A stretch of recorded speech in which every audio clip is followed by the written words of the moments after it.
Communication guidelines to ensure are in your custody agreement or order. Number one, make sure that any custody agreement or court order has a specific platform upon which you communicate.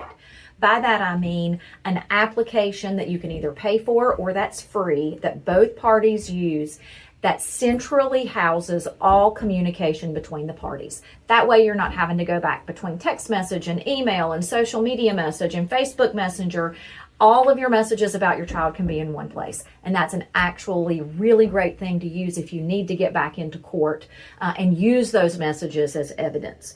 Number two, make sure that there is a specific time frame within which responses must be given. And then what happens if your co-parent doesn't respond? If I bring an issue to the table and you have 24 hours to respond and you don't, well then do I get to make my own decision about what's going to happen?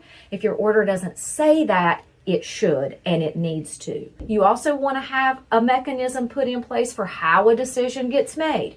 If I bring an issue to the table, you have 24 hours to respond and you do, what do I get to do then? Do I have to respond again? How many times do I have to respond? At what point does a decision get made? All of those specifics may seem like overkill. They absolutely are not and will absolutely get you the best communication method that you can have.